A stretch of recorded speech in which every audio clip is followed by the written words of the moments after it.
Bonjour, bienvenue sur Projet de Cœur, je suis Kirsten Schubel, experte dans l'accompagnement des femmes qui font l'expérience d'un cancer et qui souhaitent accomplir leur vie.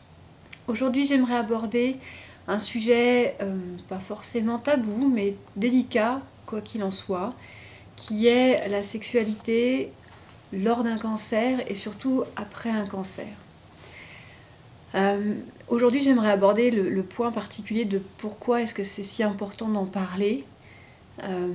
D'abord parce que le cancer, je vous l'apprends pas j'imagine, va troubler la relation du couple ou s'il n'y a pas de couple, la sexualité tout court.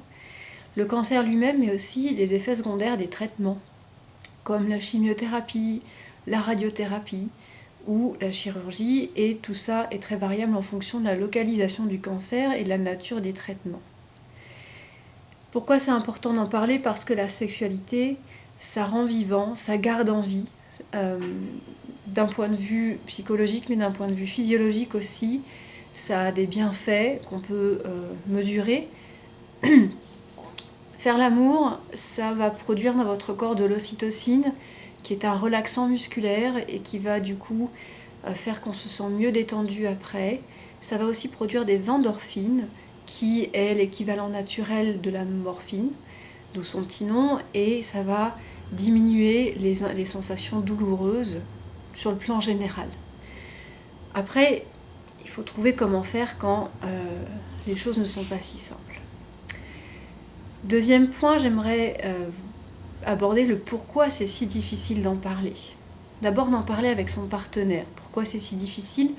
Parce que chacun a son imaginaire, parce que madame pourra en avoir envie, mais du fait des modifications physiques du cancer, ne pas se sentir désirable. Vous avez peut-être perdu vos cheveux, vous avez peut-être eu une mastectomie, et du coup vous ne vous sentez plus femme, vous ne vous sentez plus désirable. Sauf qu'en fait, votre mari, il a un imaginaire différent, comme il vous voit un peu fuyante.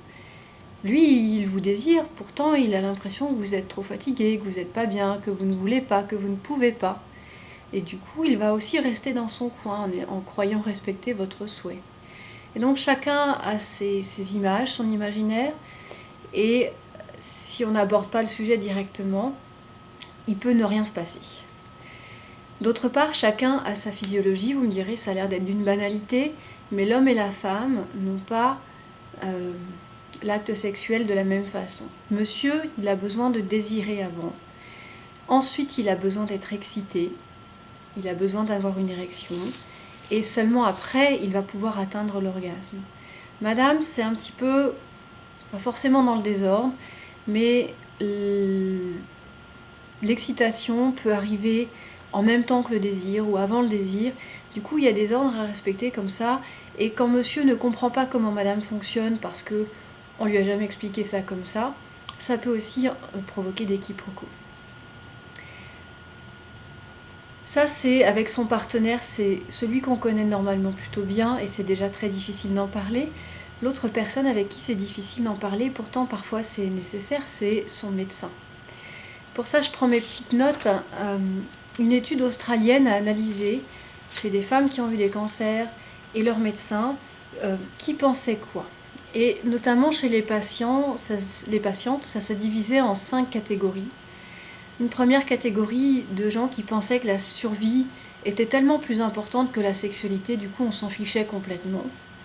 Et finalement ils étaient contents comme ça et c'est tout à fait respectable et normal aussi. Certains qui faisaient confiance à l'expert qui était leur médecin, s'ils n'en parlent pas, c'est que c'est pas très important, donc je n'en parle pas non plus. Ceux qui cherchaient des options, mais sans oser aborder vraiment le sujet, qui du coup détournaient le sujet en parlant de techniques comme les prothèses mammaires, comme les perruques, toutes ces choses qui vont jouer dans la sexualité, mais ne vont pas être la sexualité elle-même. Il y a une partie des patientes qui se demandaient: suis-je normale? Cette maladie fait que je suis moins intéressée à faire l'amour. Mon mari le reste quand même, ou mon conjoint le reste quand même. Est-ce que c'est normal de perdre cet intérêt-là?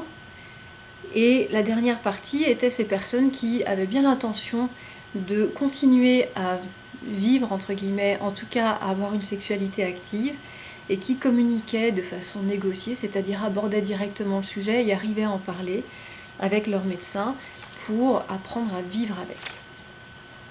Ce que j'aimerais vous raconter, c'est du côté de votre médecin, pour que vous puissiez comprendre pourquoi, des fois, il aura une réponse qui vous paraîtra totalement inadaptée. D'abord, les médecins, surtout les plus vieux, pour eux, le cancer, c'est une question de vie ou de mort, c'est pas une question de vivre avec. Et donc, ils vont vous déballer leurs statistiques de survie et pas du tout vous parler de sexualité, parce que c'est pas important pour rester en vie d'après eux, et du coup, c'est un sujet qui va être complètement évacué. D'autres vont éviter le sujet parce qu'ils ne savent pas en parler, parce qu'ils ont eux-mêmes leurs propres problèmes à parler de ces choses-là, que ce soit dans leur intimité ou de façon professionnelle. Et quand vraiment le sujet va être abordé par les patients, ils vont parler technique. Ils vont parler de fertilité, de comment avoir des enfants, ils vont parler de lubrification, de technique. D'autres vont penser qu'ils ne peuvent pas exposer leur vulnérabilité parce qu'ils ne savent pas en parler. Du coup, ils vont utiliser l'humour pour essayer de dévier la conversation. Un humour qui peut être des fois très mal perçu par les patientes. Une quatrième catégorie pense que c'est risqué, notamment donc c'est une étude australienne où il y a beaucoup de cultures différentes. Une culture anglo-saxonne, alors je ne sais pas comment c'est en Australie, mais aux États-Unis, les gens portent beaucoup plainte dès qu'il y a le moindre doute d'attouchement ou de choses comme ça. Et en même temps, il y a beaucoup de communautés très traditionnelles où la sexualité c'est un sujet tabou et quand on l'aborde, ça peut être pris comme une offense. Et puis il y a cette dernière catégorie de médecins qui n'ont aucun problème à parler de ça et qui vont en parler librement parce que ça fait partie de la vie et qu'ils ne sont pas juste là pour vous garder en vie, mais pour vous faire vivre avec. Cette étude s'adresse aux soignants, donc elle donne des conseils de comment en parler pour les soignants. Je vous le raconte rapidement, le conseil c'est de poser une question générale, de dire une généralité et de l'adresser à la patiente. Par exemple, la chimiothérapie en général peut vraiment modifier votre vie de couple, comme qu'est-ce qu'il en est pour vous. 3 petits points. Moi j'aimerais essayer d'aborder cette question et vous donner quelques conseils. D'abord, parlez-en avec votre partenaire, c'est le plus important, c'est là que ça se joue. La sexualité, ça peut se faire tout seul, mais c'est quand même vachement mieux à deux. Et parlez-en, essayez d'ouvrir ce débat. Si, pour des raisons médicales, vous avez besoin d'en parler à votre médecin, choisissez l'interlocuteur. Dans une équipe de chimiothérapie, souvent il y a plusieurs médecins, il y a aussi plusieurs infirmières. Parfois, les différents soignants peuvent vous apporter les conseils dont vous avez besoin, ou les différents soignants peuvent aussi remonter la question à votre médecin pour que lui puisse aborder la question. Si c'est pas possible de choisir et que votre médecin a l'air un peu bouché sur ce sujet-là, tentez quand même votre chance, sait-on jamais. Peut-être que vous allez le sortir un petit peu de sa zone de confort et qu'il répondra finalement très bien à vos questions. Et s'il s'embarque dans des détails techniques, mais que vous, la technique, vous maîtrisez à peu près et que c'est vraiment des sensations et des émotions qu'il vous faut parler, parlez-en. Parlez-en. Et s'il s'avoue vulnérable ou s'il n'arrive pas à répondre à vos questions, il pourra alors vous orienter vers la personne qui convient, peut-être un conseiller conjugal, peut-être un sexologue, thérapeute, peut-être simplement un psychologue. Vous verrez, mais en tout cas, vous aurez avancé un peu le schmilblick. Voilà, c'est un sujet très délicat qu'il faut oser aborder parce que très important, parce que après le cancer, continue la vie, de quelque façon que ce soit, et quand on est en couple, c'est quelque chose qui est important et qui nourrit le couple.